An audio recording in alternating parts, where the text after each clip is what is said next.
Hey everyone. Okay, so there are often times when reading a manga where I question how some authors get away with what they do, or even more so, I question their sanity. And this is definitely one of those chapters because, oh boy, Horikoshi definitely he did not hold back on this one when it came to telling All for One's origins, and I'm sure the way I explain it is gonna be an oversimplification, but when you really look at All for One's origins, the man was literally born with a god complex. The moment he was born, hell, the moment he was in the womb, he believed himself to be the superior being to the point of having already stolen his mother's, to the point where even when he was in the womb, he had probably already stolen his mother's quirk and the nutrients needed to give his brother a healthier life. Like, yes, you heard that right. Even when in the womb, he literally robbed his brother of everything that would have made him a strong human being. Like, and honestly, I think he did it at that time just to subjugate his brother. Like, he literally robbed his brother of life. He literally robbed his brother of life. He literally made his brother weaker just for the purpose of subjugating him. Like, it's one of those things where none of this in itself is surprising. We've seen enough of All for One to readily believe that this would be his origin. But you could say the more surprising part is just how far back All for One's God complex stems. Like, it didn't just come from some personal experience.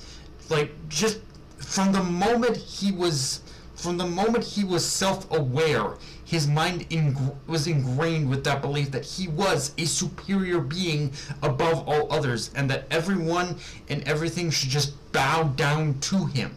Like, if anything, his experiences after being born, I think, only serve to basically in order to just kind of exacerbate this belief. Honestly, like. I think that's really the only thing like that the world itself had done to him. But of course, where there is darkness, it's like All for One himself was just a pure being of, like, at the core he was just pure evil to the core. And but of course, I guess to parallel that though, we also see how despite being born weak, despite being born probably knowing his brother had robbed him of the nutrients needed to make him strong, you can see how again that's how strength corrupted All for One. Being weak made him just made Yoichi, his brother, a kinder person, someone who just wanted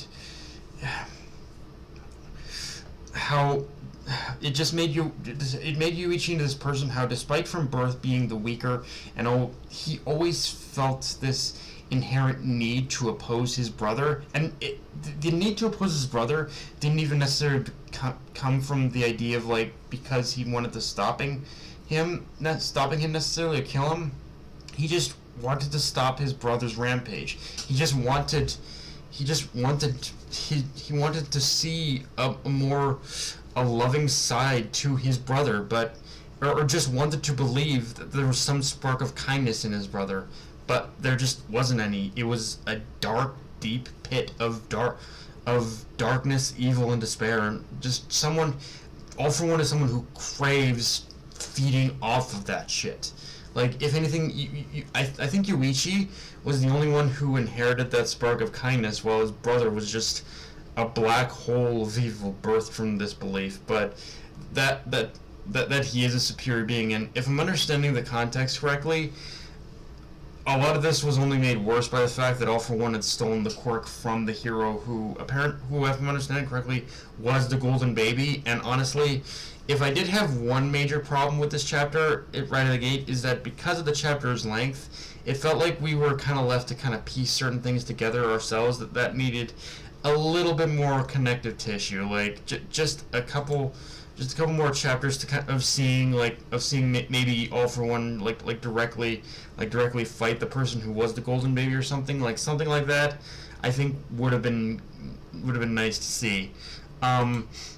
Because and yeah, let's talk about the world itself that All for One and Yoichi grew up in, because it's, if I was to describe the whole world to you, it's basically straight X-Men Days of Futures Past kind of scenario. Complete discrimination, thinking the phenomenon of powers is a disease.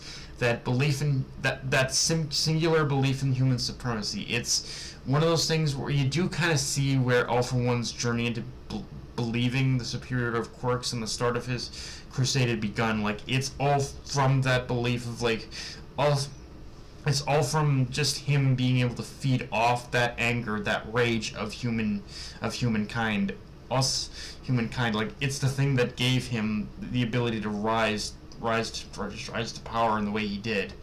He is kind of like a lot of like Magneto in that regard. Also, I'm not gonna lie, this definitely has a little extra credence to just how false the hero society we had come to know at the beginning of the series was. That while peace was eventually created, it also true was a very veiled sense of peace, as the only thing All for One had succeeded in doing was ripping the veil off humanity's true nature about quirks. And no one might know about All for One's origins now. It's like you could say that what All for One has done is all for the sake of self-gratification. All for One calls himself a demon king, and that's not entirely false. Because just from what we see in this chapter, he thrives in the chaos and carnage that's brought by fear, by anger, by all those negative emotions that basically that people have towards quirks and power users. You could say you could quite literally say All for One thrives in that environment because it is that fear, that anger, that rage that does give him the most power and control over people, which in itself is an interesting concept to the current situation in the present, though, where even though All for One is in the very environment he thrives in, you also do still see people fighting back against him, refusing to give in to the fear. And Bakugo especially, I think, encapsulates everything that everything he despises about heroes. Even though he killed those supremacists, there was never a sense he hated them. He just killed them because he could. But heroes and heroism, those who stand up against him, those trying to create that better world, to deprive him of the sustenance he thrives on, created from that hatred, that fear, that anger of the world, that's what he hates the most. Even if whether it's his own brother, Yoichi, whether it's Kudo, these are the people he hates because they're the ones depriving him of sustenance. He thrives off this bullshit. He thrives off of all the evils of the world. And honestly, like, it's one of those things that does make people like All for One truly, like, it's one of those things that does kind of simplify All for One as a villain, but at the same time it does make him kind of terrifying. The fact that people like this actually do exist, where they thrive off that evil, like they just thrive off it, like they see it as some kind of sustenance for themselves. It's truly kind of scary, which, yeah, it is interesting just how well Kudo also fits in this puzzle, because in a world ruled by every kind of negative emotion All for One practically feeds on, Yoichi and Kudo both kind of served as an interesting parallel to Bakugo and Izuku, in the sense where Yoichi, like Izuku, forever believed to the end of being a symbol that could be a beacon of light and hope to the world, and he just genuinely wanted to save everyone, even his own brother. Whereas Kudo, while believing in the idea, he also had a more realistic outlook, and that it's a dream that can only be achieved if you have the power to fight for it. And just within that last page, you can already see the seeds being sown of how Kudo would become the second holder, and in All for One's eyes, the only one that truly infuriated him, as Kudo would just never back down, never break. He always fought back against All for One at every turn, and end up just opposing him, that just in a way that, like, why are you depriving me of what I crave? Why do you not do what I want? Like, he's like, All for One is facing that same reality again in the present with Bakugo. It's just like there's always a cycle of things that are just never broken, and there's always going to be the people who oppose All for One, even if he, no matter how many times he tries to crush them, there's always going to be someone like that same person who appears again, and it's just one of those things that's part of human nature in the end. It's also part of the reason why he never saw, I think, Izuku as a threat, because Izuku very much represented his brother, someone he could easily break. But people like Bakugo and Kudo, they're the ones who serve as the biggest threat to his supremacy, because they are the only ones All for One just can never break, no matter how hard he tries.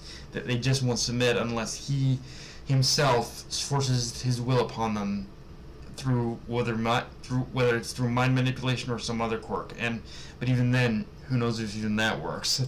But yeah, guys, that's pretty much all I got for this review. If you enjoyed the video, like, comment, subscribe. Follow me on Twitter, Analyst Crunchyroll. Be sure to notification bell, hit the subscribe button, and just share it around, guys. Dark Knight of Night signing off.